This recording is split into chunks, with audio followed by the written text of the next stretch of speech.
हमारे साथ ऐसी बन गई या बंदर वाली मुट्ठी हमने आप पर जकड़ रखी है। ये मेरा बेटा है या मेरी बेटी है, ये कार मेरी है या कोठी मेरी है। अब परमात्मा के याद दिलाते हैं कि ना बेटा तेरा है, ना बेटी तेरी है, ना ये कार तेरी है, ना कोठी तेरी है। क्या बताते हैं, काया तेरी है नहीं, ये माया कहां से हो जब तेरा शरीर ही नहीं है। हर माया को अपनी कहे, ये माया है राम की, अपनी कहे गंवार, जमपुर धक्के खावेगा, नाहक बहे बेगार।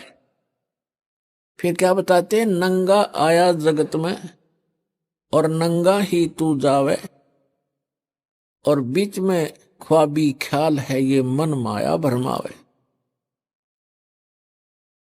अब उस बंदर वाली मुट्ठी को हम खूब जकड़े बैठे हैं, और ये हमसे छूट भी नहीं सकती चाहे कितनी बात बनावे जीव, क्योंकि हमारी बुद्धि इतनी ही सीमित कर रखी है। आपके और हमारे बस की ये बात नहीं है। इसके लिए परमात्मा ने इसका विकल्प बताया है। जैसे वो बंदर फंस चुका था और शिकारी को पता था बंदर पकड़ने वाले को कि अब ये कहीं नहीं जाएगा, ये मूर्ख फंसा रहेगा, आराम से बैठा रहता वो। और दूसरी स्थानों पर उसने कई जगह पर ऐसा कर रखा होता है, जाल फैला रखा होता। तो उसी समय एक व्यक्ति आया, उसने देखा कि एक बंदर ये फंस गया मूर्ख। बोला, हाथ मुट्ठी छोड़ता नहीं, मुट्ठी खोल लेगा नहीं तो ये किसी प्रकार भी नहीं निकला, और मुट्ठी छुड़वाने की चेष्टा करे मन माने बुड़का भर ले, काट ले मुंह ते। तो हमारी ऐसी दशा होगी, किसी को नो समझावे कि ये जिस संपत्ति और संतान को तू अपना मानने बैठा है, भगत ये तेरी नहीं है, इसके साथ साथ तू परमात्मा को याद कर। तो हमने खूब देखा है, हम ऐसे स्थान में जन्मे थे, वो क्या कहा करते कि भगवान के खान ने देगा, अपना करके खाना होता है, भगवान के ले रहा है। ऐसी तरह के भी लोग हमने देखे, क्योंकि ज्ञान ना होने से हम ये भाषा बोलेंगे फिर। तो उसने क्या किया उस व्यक्ति ने कि ये बोला व्यक्ति, ये बोला बंदर फंस गया और ये शिकारी इसको बेचेगा, फिर कोई इसका दुरुपयोग करेगा, इसको फिर इसके साथ जो है ना अपना रोजी रोटी ले जाते हैं, गांवों में शहरों में बंदर का तमाशा दिखाते हैं, खेल दिखाते हैं, ऐसे जीव को दुखी करेगा। तो पुण्यात्मा उसने क्या किया, जैसे वो बंदर मुट्ठी फंसाए बैठा था, उसके हाथ की रेंज से दूसरे हाथ की रेंज से थोड़ी सी दूरी पर केला डाल दिया, एक केला। अब बंदर ने सोचा ये केला और उठा ले, और थोड़ा दूरी पर था नू, और उधर से मुट्ठी में फंस रही उसमें। अब केला ठाने की जब चेष्टा करने लगा, उसका हाथ हट से ध्यान हट गया, वो चने निकल गए खड़दे ही नीचे ने, उसका हाथ निकल गया और केला ठाकर भाग गया। जान बची, बढ़िया चीज मिली। तो परमात्मा ने हमारे को राम नाम का केला दे दिया, इसने ठाकर भाग जावांगे, हमारा बस किया मुट्ठी छोड़नी को ना। पुण्यात्मा, ये मानुष जन्म कितना दुर्लभ है, और मनुष्य जीवन के अंदर फिर सतगुरु मिलना ये अति दुर्लभ है। श्रीमद् भगवत गीता अध्याय नंबर 7 के श्लोक नंबर 12 से लेकर 15 तक गीता ज्ञानदाता कहता है कि जो तीनों गुणों की भक्ति करते हैं, रजगुण ब्रह्मा, सतगुण विष्णु, तमगुण शिव जी, इस त्रिगुणमयी माया के द्वारा जिनका ज्ञान हरा जा चुका है, वो मेरी भक्ति भी नहीं करते,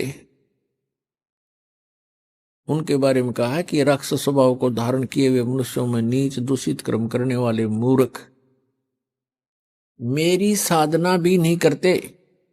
ये कौन बोल रहा है? श्रीमद् भगवत गीता का ज्ञान ये काल बोल रहा है, ये ब्रह्म बोल रहा है, ये सरपुरुष बोल रहा है और श्री कृष्ण के शरीर में प्रवेश करके बोल रहा है प्रेतवत। फिर ये कहता है 7वें अध्याय के 16 से लेकर 16, 17, 18 3 श्लोकों में कहता है जो मेरी भक्ति करते हैं वो 4 प्रकार के होते हैं, अर्थार्थी, आर्थ, जिज्ञासु और ज्ञानी। अर्थार्थी तो वो होते हैं जो धन लाभ के लिए अनुष्ठान करते हैं, धार्मिक अनुष्ठान। तो जो ब्रह्म साधना है, ये 4 प्रकार के ब्रह्म साधना करते हैं। वो धार्मिक अनुष्ठान जो करते हैं वो वेदों के मंत्रों से ही करते हैं, वो किसी अन्य ग्रंथ का सहयोग नहीं लेते। वो जैसे जय गणेश देवा कहते इस तरह की आरती वो नहीं करते। जो ब्रह्म साधक हैं वो 4 प्रकार के हैं, उनमें से अर्थार्थी और आर्थ और जिज्ञासु ये वेदों पर विश्वास करने वाले होते हैं। और चौथा ज्ञानी। अर्थार्थी तो ये है जो हर धन लाभ के लिए कोई अनुष्ठान करता है तो वेदों के मंत्रों से ही करता कराता है। ऐसे ही आर्थ जो संकट निवारण के लिए भी वेद मंत्रों को ही आधार मानता है, उन्हीं के आधार से अनुष्ठान करता है। जिज्ञासु वो होता है जो भगवान के लिए घर से निकलता है, जैसे भी उनको संत मिलते हैं उनसे ज्ञान ग्रहण करके स्वयं वक्ता पाक जाता है, अपना जीवन नाश कर जाता है। ये तीनों व्यर्थ कर दिए। चौथा जो बताया ज्ञानी, ज्ञानी का के लिए बताया है कि जो ज्ञानी उसे कहते हैं जिसको ये पता लग गया कि मनुष्य जीवन बार बार नहीं मिलेगा और मनुष्य जीवन का मूल उद्देश्य है आत्म कल्याण करवाना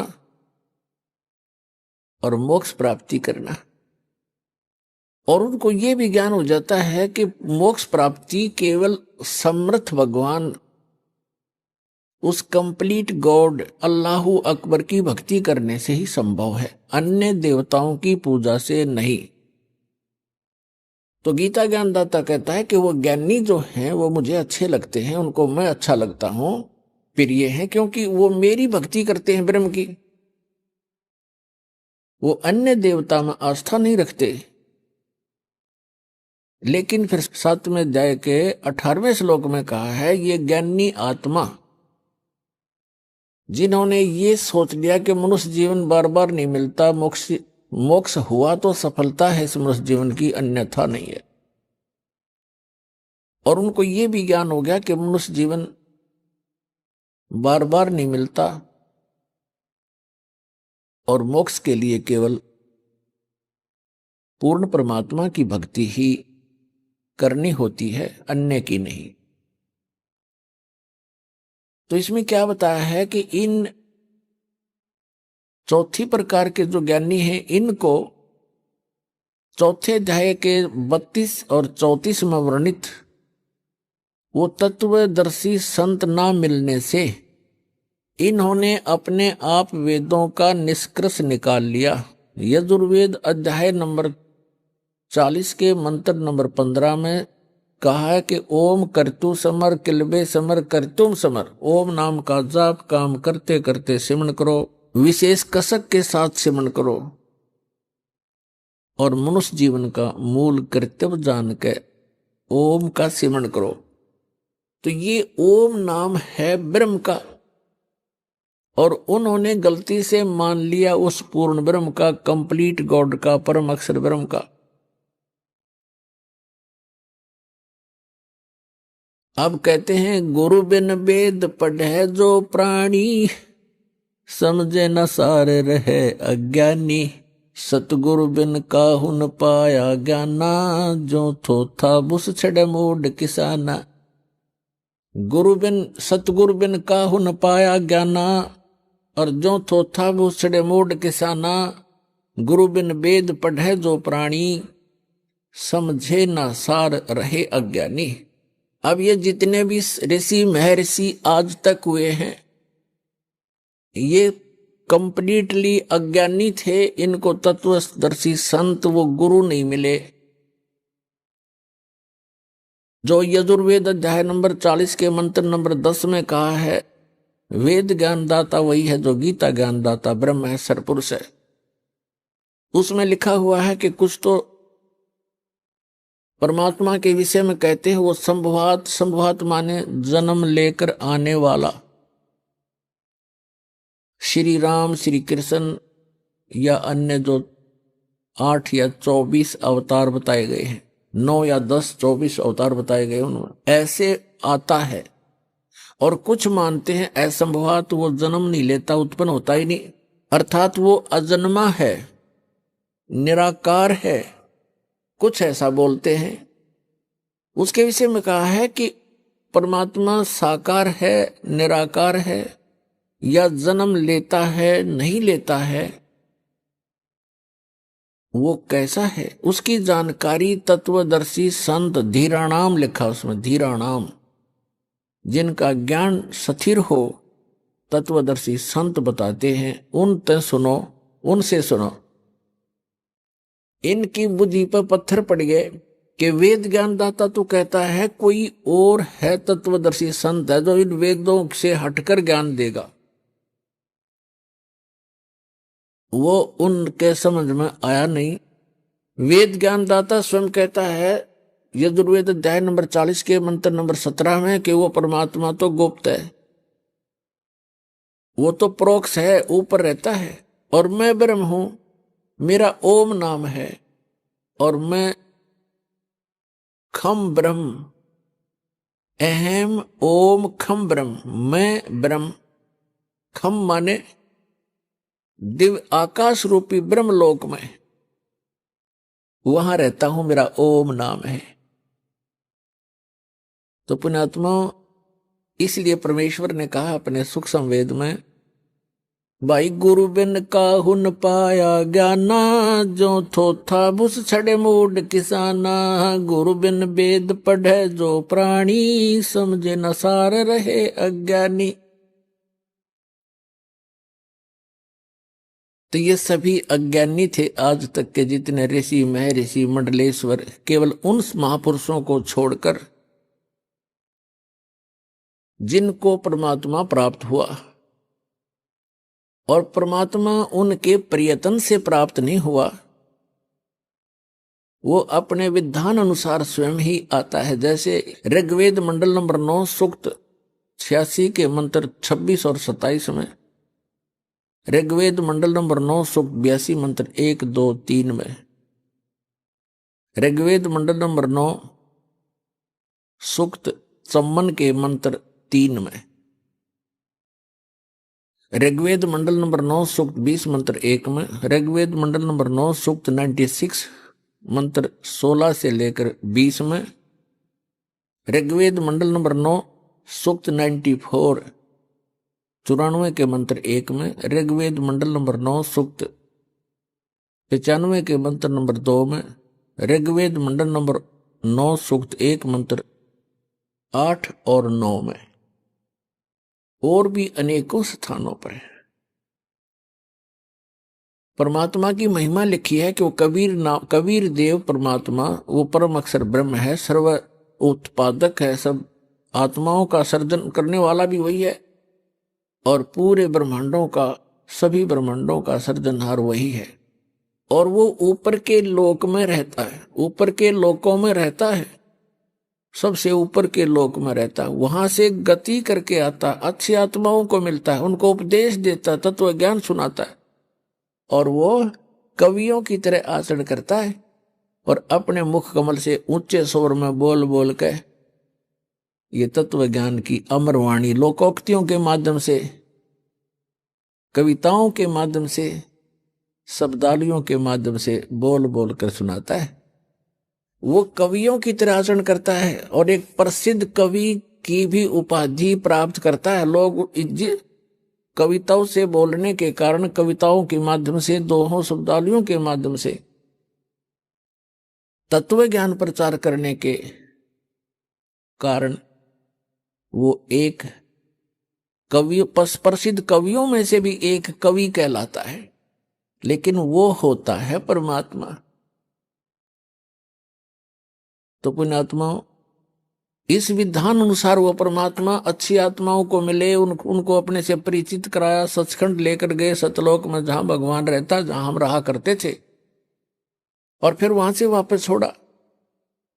उन महापुरुषों ने फिर परमात्मा का आंखों देखा हाल बताया। उनमें से कौन कौन है वो पुण्य भागी? आदरणीय धर्मदास साहिब जी, आदरणीय मलुकदास साहिब जी,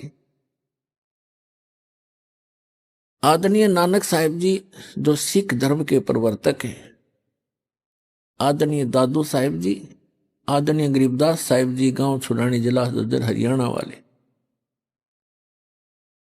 आदरणीय गीसा दास जी, गांव खेखड़ा, जिला मेरठ, उत्तर प्रदेश वाले, और आदरणीय रामानंद जी, काशी वाले। इन महापुरुषों के बारे में दास को जानकारी है, और भी बहुत से महापुरुषों को परमात्मा मिले। इन्होंने परमात्मा को जाना, और फिर उनका परमात्मा कबीर है, काशी में आए थे धानक रूप, जुलाहे रूप में, वही मालिक है।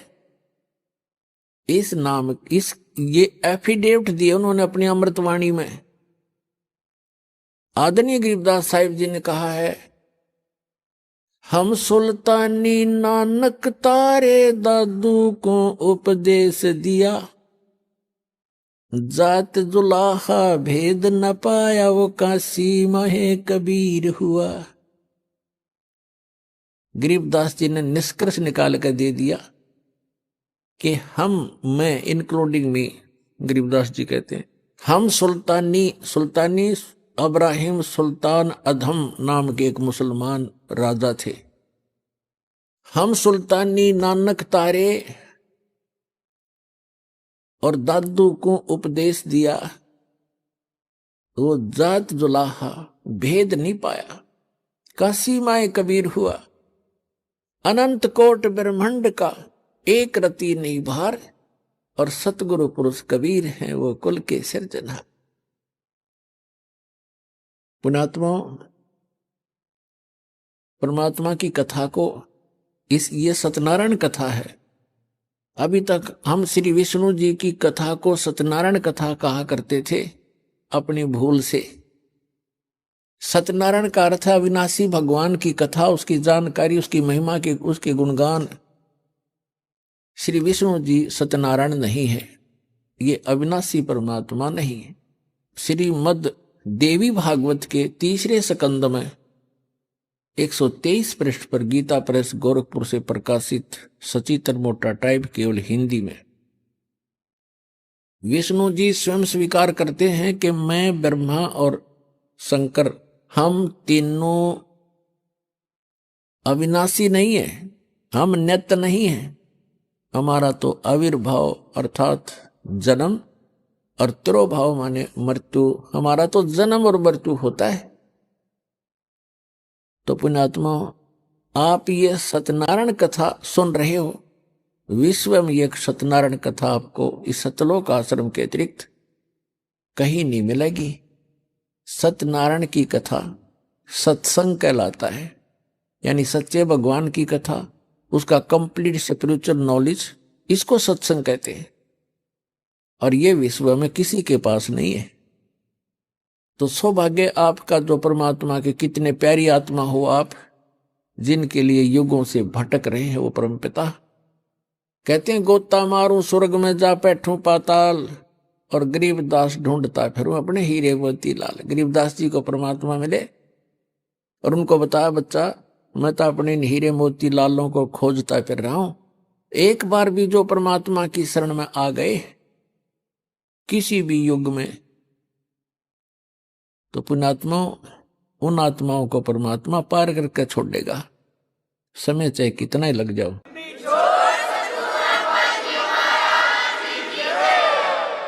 जो जन मेरी शरण है ताका हूं मैं दास, और गेल गेल लाग्या फिरूं जब तक धरती आकाश।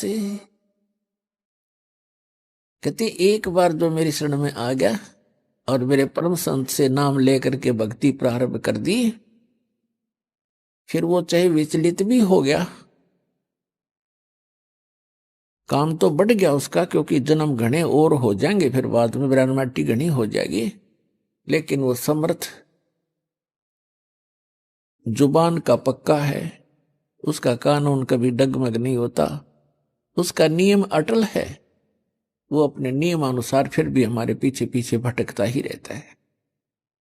तो यहां जो दास आज आपको बताना चाह रहा है कि मनुष्य जीवन इतना कीमती है। जो प्रसंग चल रहा था कि ये ज्ञानी आत्मा है तो नेक उद्धार हैं। गीता अध्याय नंबर 7 के श्लोक नंबर 18 में कहा, ये ज्ञानी आत्मा सभी की सभी उद्धार हैं, लेकिन ये इनको तत्वदर्शी संत न मिलने से ये मेरे वाली अनुत्तम अश्रेष्ठ गति में ही स्थित रहे। और इन अज्ञानी अनुवादकर्ताओं ने, श्रीमद् भगवद गीता के अनुवादकर्ताओं ने अनुत्तम का अर्थ कर दिया अति उत्तम, सर्वश्रेष्ठ। अरे तेरा गजब है। बैड, अंग्रेजी के अंदर एक बैड शब्द है, बैड, और कहीं भी लिखा हो, छोटा सा बालक भी बता देगा बैड माने बुरा, खराब, अश्रेष्ठ। और बैड का अर्थ कोई गुड कर देता, वेरी गुड कर देता है, तो वो महामूर्ख व्यक्ति है। बैड शब्द कहीं पर भी लगा हो, उसका अर्थ बैड ही होगा, बुरा ही होगा। तो पुण्यात्मा, सौभाग्य आपका, दास को यह बुद्धि दी उस परम पिता कबीर भगवान ने, और आपको ये तत्व ज्ञान प्राप्त हुआ। प्रसंग चल रहा है कि वो क्या बताना चाहता है गीता ज्ञानदाता, कि ये ज्ञानी चार प्रकार के व्यक्ति मेरी भक्ति करते हैं। 3 तो रिजेक्ट कर दिए, जैसे अर्थार्थी, आर्थ, जिज्ञासु और ज्ञानी को उत्तम मानना उसने, कि वो अच्छा है, मुझे प्रिय है, मैं उसको प्रिय हूं। लेकिन वो भी मेरे वाली यानी ब्रह्म तक की साधना, इससे मिलने वाली अनुत्तम गति, अश्रेष्ठ स्थिति में ही स्थित है। अनुत्तम क्यों कहा इसने? अपनी गति को भी अनुत्तम क्यों कहा? गीता अध्याय नंबर 4 के श्लोक नंबर 5 और 9 में, गीता अध्याय नंबर 2 के श्लोक नंबर 12 में, गीता अध्याय नंबर 10 के श्लोक नंबर 2 में, ये गीता ज्ञानदाता स्वयं कहता है, अर्जुन तेरे और मेरे बहुत जन्म हो लिए, तू नहीं जानता, मैं जानता हूं। गीता अध्याय नंबर 8 के श्लोक नंबर 13 में कहता है, अर्जुन ओम इति एकाक्षरम ब्रह्म व्यवहारण माम अनुस्मरण ये प्रियाति तदन देहम सयाति परमाम गति। मुझ ब्रह्म का केवल एक ओम मंत्र है, नथिंग एल्स। और इसकी साधना उच्चारण करके जाप करता हुआ जो अंतिम श्वास तक भी इसका जाप करता हुआ शरीर छोड़कर जाता है, ओम से मिलने वाली परम गति को प्राप्त होता है। ओम से मिलने वाली परम गति क्या है? ब्रह्मलोक प्राप्त होता है। यजुर्वेद अध्याय नंबर 40 के मंत्र नंबर 17 में स्पष्ट कहा है वेद ज्ञानदाता ने कि वो परमात्मा तो प्रोक्ष है, ऊपर रहता है, गुप्त है, और मैं ब्रह्म हूं, और मैं ऊपर दिव्य लोक ब्रह्म, दिव्य आकाश रूपी ब्रह्म लोक में रहता हूं। श्री देवी भागवत के अंदर, श्री देवी पुराण में 7वें स्कंद में 562 से 63-64 पृष्ठ तक, 563-564 तक ये स्पष्ट किया है। हिमालय को ज्ञान देते हुए श्री देवी जी कह रही है कि राजा हिमालय, उस परमात्मा के विषय में जानकारी बताती हूं मैं, उसका ओम नाम है, और उस ओम नाम को का जाप करके ब्रह्म लोक की प्राप्ति कर लेता है, ब्रह्म को प्राप्त होता है, और वो ब्रह्म ऊपर दिव्य आकाश रूपी ब्रह्म लोक में रहता, वो ब्रह्म, और तुम्हारा कल्याण हो। ओम नाम का जाप करो, ब्रह्म पाने का उद्देश्य रखो, वो ब्रह्म लोक में रहता वो ब्रह्म। तो पुण्यात्मा, ओम नाम के जाप से ब्रह्म लोक प्राप्ति होती है। श्रीमद् भगवत गीता अध्याय नंबर 8 के श्लोक नंबर 16 में कहा कि अर्जुन, ब्रह्मलोक में गए हुए प्राणी भी पुनरावृत्ति में है। 8वें अध्याय के 13वें श्लोक में अपनी साधना का मंत्र बताते हैं कि इसके अतिरिक्त कोई मंत्र नहीं है, उसके अतिरिक्त कोई नाम जाप कराते हैं। कौन कौन से? ओम नमः शिवाय, ओम भगवते वासुदेव नमः आदि आदि, ये मंत्र नहीं है, क्योंकि ये श्रीमद् भगवत गीता में नहीं लिखे हैं। 8वें अध्याय के 5 और 7 में ये खुद कहता है कि अर्जुन, मेरी भक्ति कर, मुझे ही प्राप्त होगा, लेकिन युद्ध करना पड़ेगा, यह शांति नहीं हो सकती। 17वें अध्याय के 23वें श्लोक में कहा कि उस परम अक्षर ब्रह्म, गीता अध्याय नंबर 8 के श्लोक नंबर 1 में अर्जुन ने पूछा कि आप जी ने जो 7वें अध्याय के 29वें श्लोक में बताया है कि तत्ब्रह्म को जान के और सारे अध्यात्म स्पिरिचुअल नॉलेज से, कंप्लीट स्पिरिचुअल नॉलेज, संपूर्ण अध्यात्म ज्ञान से परिचित और सभी कर्मों से परिचित प्राणी केवल जरा और मरण के इस संकट से छूटने का प्रयत्न करता है। जरा माने बुढ़ापा, बुढ़ापे का दुख, मरण माने मृत्यु का कहर। ये दोनों दुख यहां पर कंपलसरी। तो जिसको ये ज्ञान हो जाता है, जो तत्वदर्शी संत की शरण में चले जाते हैं, उनको तो संपूर्ण अध्यात्म ज्ञान प्राप्त हो जाता है। फिर वो केवल उस तत्ब्रह्म से परिचित हो जाते हैं, तत्ब्रह्म से और सारे अध्यात्म ज्ञान से, सब कर्मों से। जैसे कोई किसी से कोई धोखा करेगा तो उसका फल भोगना पड़ेगा, चोरी करेगा तो वो देना पड़ेगा, उसके गधा बनकर देना पड़ेगा। तो ये कर्मों से परिचित हो जाने के उपरांत प्राणी गलती नहीं करेगा, भूखा रह सकता है। तो फिर क्या बताया है कि अर्जुन ने पूछा 8वें अध्याय के प्रथम मंत्र में, वे किम तत्ब्रह्म, वो तत्ब्रह्म क्या है? 8वें अध्याय के 3 श्लोक में गीता जी में गीता ज्ञानदाता कहता वो परम अक्षर ब्रह्म है, यानी गीता ज्ञानदाता से अन्य है। श्रीमद् भगवत गीता अध्याय नंबर 1 से लेकर 4 और 16 और 17 में परमात्मा की परिभाषा कोड वर्डों में बहुत कुछ डिफाइन है, वर्णित है। उल्टा लटका हुआ संसार रूपी वृक्ष है, ऊपर को जड़ तो पूर्ण परमात्मा है, उसका तना अक्षर पुरुष है, उसमें से एक मोटी डार निकलती है, वो सरपुरुष जानो, और उसकी 3 शाखा है, वो रजगुण ब्रह्मा, सतगुण विष्णु, तम गुण शिव जी और पात रूप संसार। ये परमात्मा ने आके बताया कि अक्षर पुरुष एक पेड़ है, सरपुरुष वा की डार और तीनों देवा शाखा है, ये पात रूप संसार। 15वें अध्याय के 4 श्लोक में कहा है कि तत्वदर्शी संत की प्राप्ति के उपरांत 15वें अध्याय के प्रथम मंत्र में तत्वदर्शी संत की पहचान भी बता दी है कि जो संत इस उल्टे लटके हुए संसार रूपी वृक्ष के सभी विभाग बता देगा, तना कौन भगवान है, तो उसकी डार कौन है, शाखा कौन है, पत्ते क्या है, स वेदविद, वो वेद के तात्पर्य को जानने वाला तत्वदर्शी संत है। 15वें अध्याय के 3 श्लोक में कहा कि उसके पश्चात उस तत्वदर्शी संत की प्राप्ति के उपरांत इस अज्ञान रूप गुत्थी को उस तत्व ज्ञान रूपी शस्त्र से काट के, उसके पश्चात 15वें अध्याय के 4 श्लोक में कहा कि उसके पश्चात परमेश्वर के उस परम पद की खोज करनी चाहिए, जहां जाने के बाद साधक फिर लौटकर कभी संसार में नहीं आता, और जिस परमेश्वर ने सब ब्रह्मांडों की रचना की है, केवल उसी की भक्ति करनी चाहिए। गीता ज्ञानदाता स्वयं दृढ़ कर रहा है कि और किसी की भक्ति नहीं करना, मेरी भी मत करना। उसके पाने का मंत्र बता 17वें अध्याय के 23वें श्लोक में गीता जी में, ओम तत्सत इति निर्देश है ब्रह्मण त्रिवेद समर्थ ब्राह्मणा तेन वेदा च यगा च विहिता पुरा, कि उस सच्चिदानंद घन ब्रह्म की यानी परम अक्षर ब्रह्म के पाने के 3 मंत्र के जाप का निर्देश है। निर्देश mean final direction, nothing else.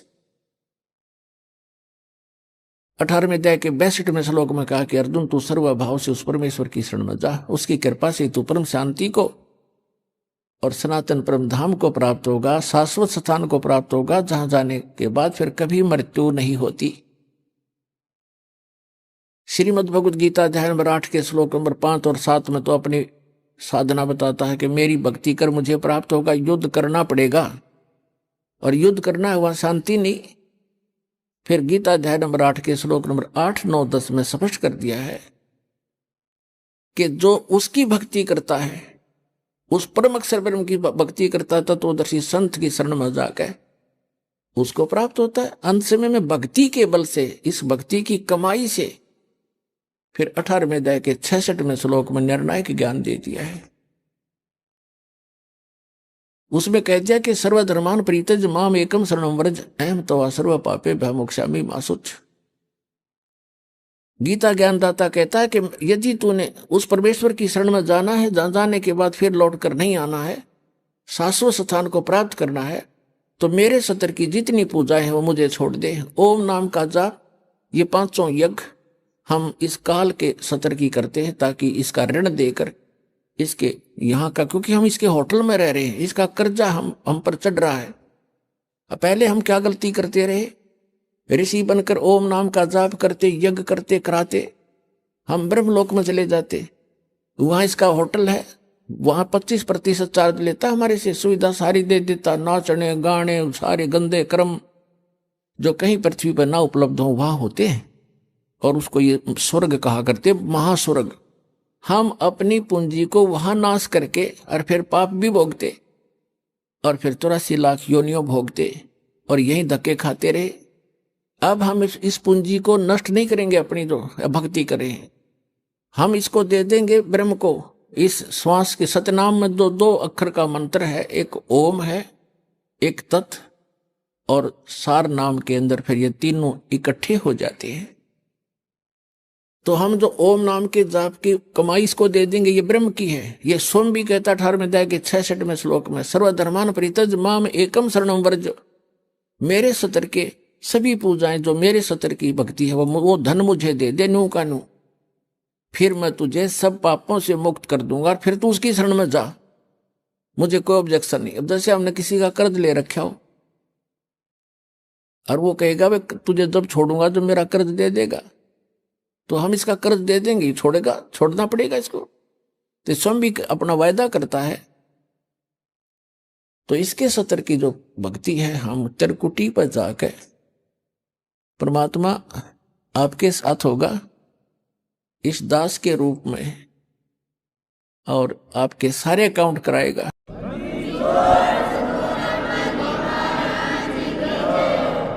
और वहां पर आपके एडवोकेट का काम करेगा परमात्मा इस दास के रूप में।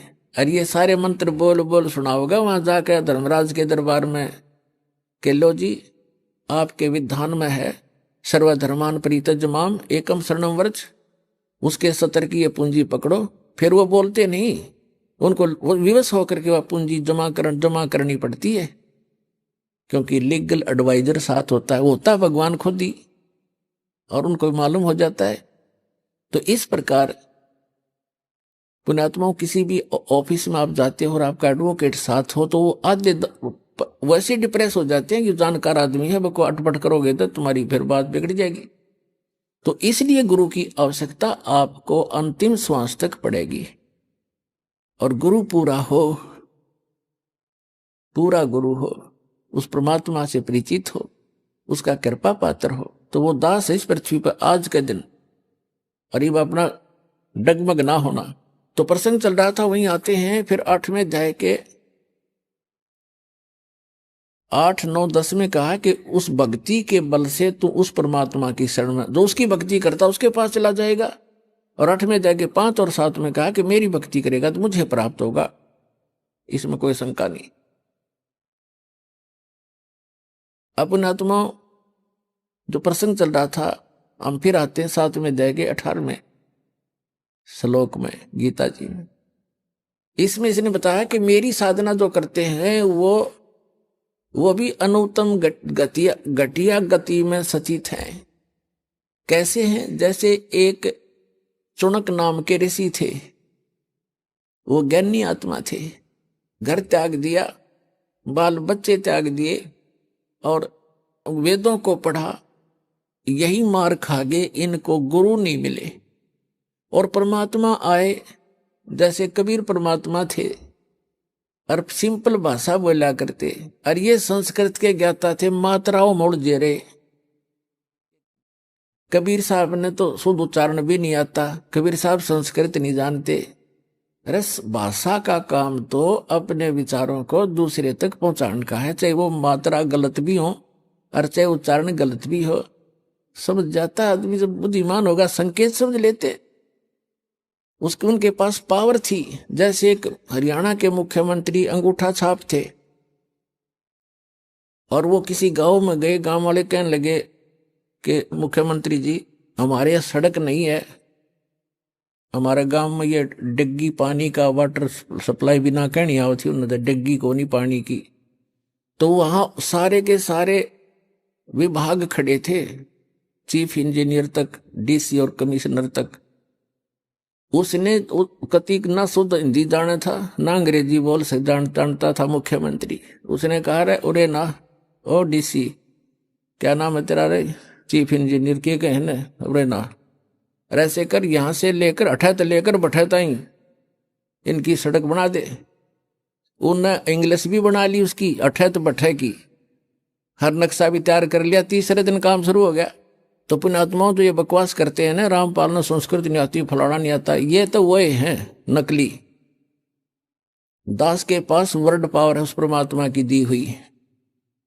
जिस भी शब्द से बोलूंगा परमात्मा खूब जान लेता है और आपके सारे काम करेगा, मेंट नहीं लगेगी।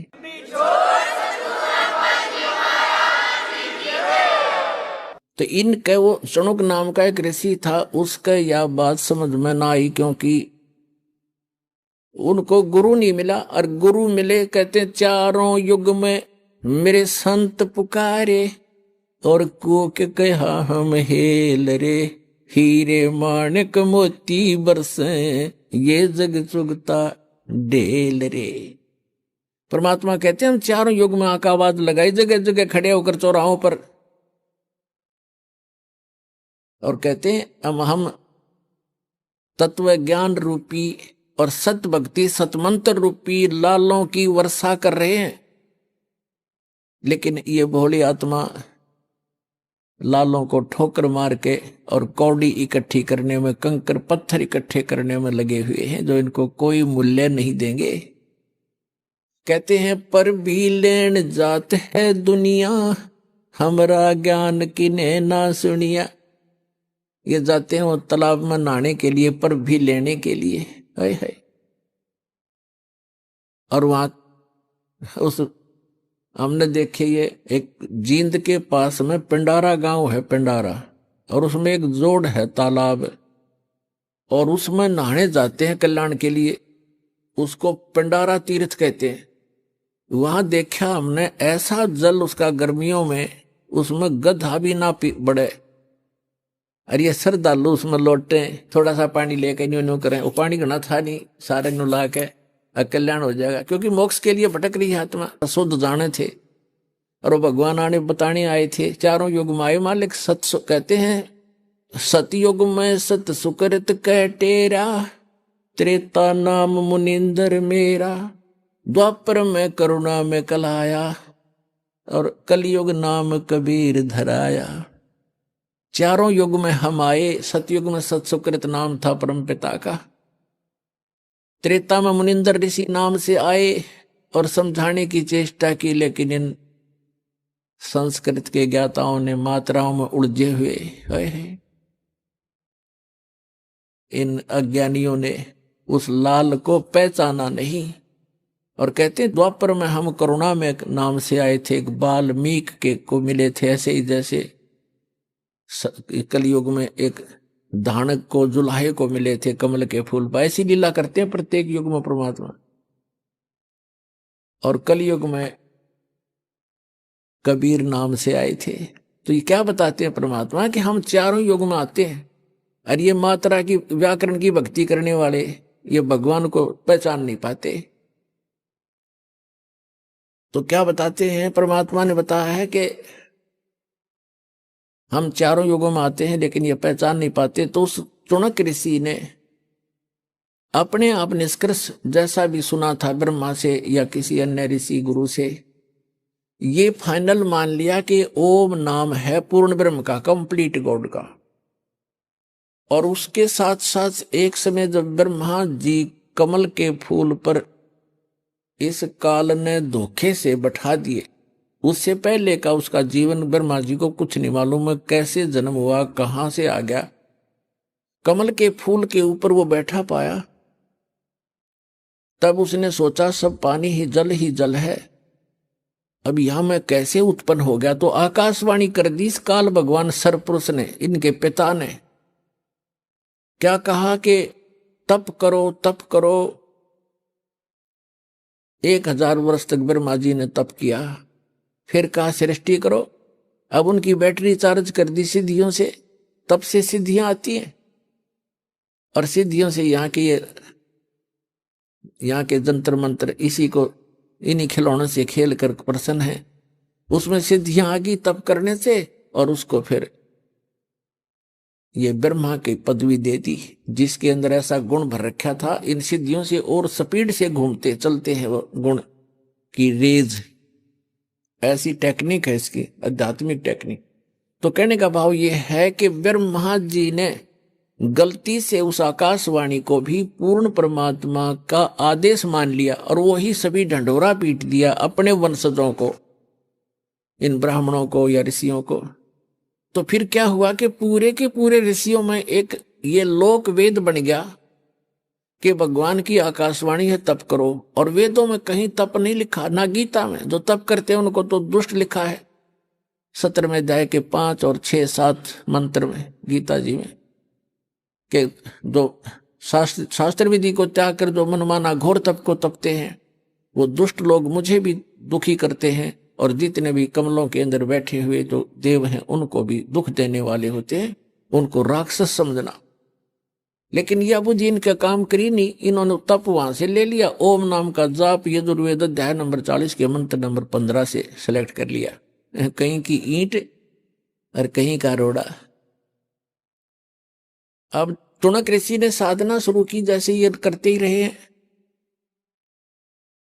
और गीता अध्याय नंबर 11 के श्लोक नंबर 32 में ये कहता, अर्जुन मैं काल हूं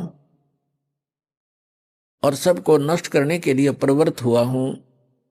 11वें अध्याय के 47-48 में इसने कहा कि अर्जुन ये मेरा वास्तविक रूप है, मैं ऐसा हूं, ये है मेरा स्वरूप, और इसके दर्शन तेरे अतिरिक्त पहले किसी ने नहीं किए, ना आगे कोई कर सकता, और ना कोई जप से, ना तप से, ना वेदों वर्णित विधि से, ना कोई किसी यज्ञ से मेरे दर्शन, इस रूप के दर्शन नहीं कर सकता, अर्थात ब्रह्म प्राप्ति नहीं हो सकती। और इन्होंने ओम नाम का जाप जपया, वो इस ब्रह्म का सरपुरुष का ही है। 8वें अध्याय के 13वें श्लोक में गीता जी में स्वयं कहता है, ओम इति एकाक्षरम ब्रह्म विहरण माम अनुस्मरण यह प्रयाति तदंदेहं स याति परमाम गति। तो इन्होंने इस ओम नाम का जाप किया, और ये 11वें अध्याय के 47-48 में इनका कल काम करी नहीं गीता जी में, जो कहता मेरी प्राप्ति, मेरे इस रूप का दर्शन, अर्थात मेरी प्राप्ति, ब्रह्म प्राप्ति, ना वेदों वर्णित विधि से, न जप से, न तप से, न किसी यज्ञ से किसी प्रकार भी नहीं हो सकती।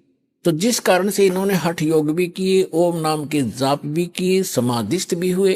तो ये कैसा करता है, ये जैसे कोई भी साधक साधना करने लगा, उनको मिसगाइड करने के लिए किसी को तो शंकर भगवान के रूप में दर्शन दे दिए, अपने पुत्र के रूप में।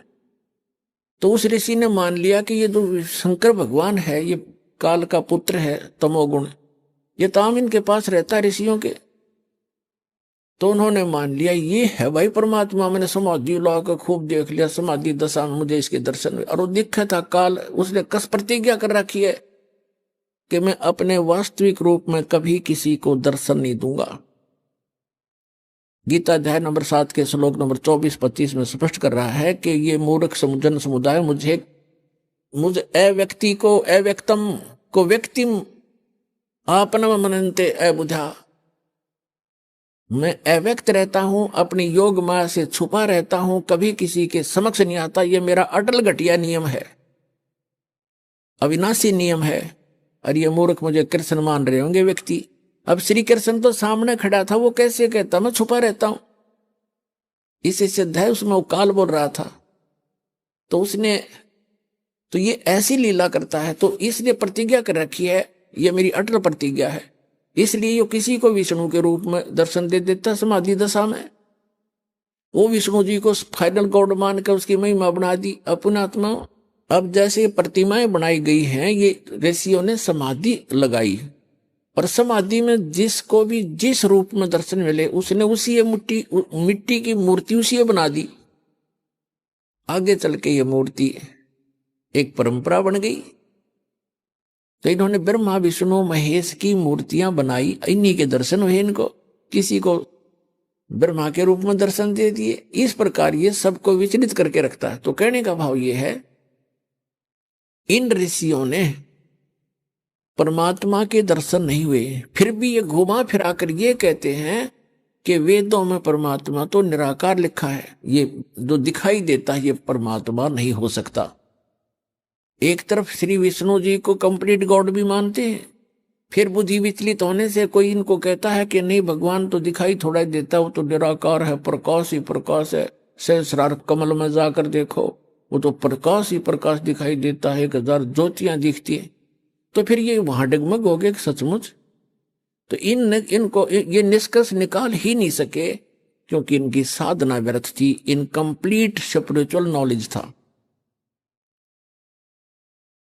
तो चुनक ऋषि ने हजारों वर्षों तक परमात्मा प्राप्ति के लिए कोशिश की, भगवान मिले नहीं, और ये एटम बम बन जाते हैं ज्यादा तप और जप करने से, इस काल तक की भक्ति करने से। और यही कारण है कि काल फिर इनका दुरुपयोग करता है, रिमोट उसके हाथ में होता है इनका सबका। तो चुनक ऋषि ने हजारों वर्षों तक तप किए, जप किया ओम नाम का, भगवान मिला नहीं, और सिद्धि के से यो ओतप्रोत हो गया, पावर हाउस बन गया, एक एटम बम बन गया। एक मानधाता नाम के चक्रवर्ती राजा थे, यानी पूरी पृथ्वी के शासक थे, और वो 1 वर्ष में 2 वर्ष में 10 वर्ष में जैसा भी वो उचित समझते थे पूरी पृथ्वी पर निरीक्षण किया करते थे। चक्रवर्ती राजा करता था कि किसी अन्य भूभाग के भूपति को, यानी छोटे राजा को,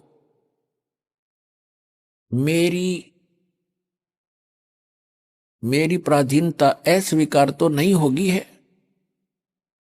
तो उसके लिए वो क्या करते थे, एक राजा का पर्सनल हॉर्स होता था, अपना घोड़ा निजी, उसके गले में एक पंपलेट लगा दिया करते थे। उसके साथ सैकड़ों हजारों की संख्या में सैनिक चल पड़ते थे। राजा का घोड़ा प्रत्येक छोटे राजाओं के राज्य में से गुजरता जाता था। उसके ऊपर लिखा होता था उस पंपलेट पर कि राजा मानधाता चक्रवर्ती का घोड़ा है, राजा के पास 72 अक्षौणी सेना है। अक्षौणी का वैसे उसका अलग से डिटेल होती है, लेकिन हम सिंपल सा मानकर चलते हैं, 72 करोड़ मानकर चलो। राजा के पास 72 करोड़ सेना है, और जिस भी राजा को राजा की पराधीनता अस्वीकार हो, घोड़े को पकड़ ले और बांध ले और युद्ध के लिए तैयार हो जा। तो वो घोड़ा जब लेकर जा रहे थे सैनिक, चुनक ऋषि की कुटिया रास्ते में थी। रास्ते में चुनक ऋषि ने पूछा, भी कहाँ जा रहे हो सैनिक? उन्होंने कहा, बाबा जी हम कोई काम जा रहे हैं। वो चले गए। वापस जब आए तो भी उसी रास्ते से आए, वो सारी पृथ्वी पर घूम गए। उस शहर में एंट्री का वही रास्ता था उनका। उस ऋषि ने फिर पूछा, भी सैनिकों कहाँ गए थे? इस घोड़ा खाली क्यों है? सब पर सवार हैं, लेकिन इस घोड़े पर कोई असवार नहीं है, क्या कहा?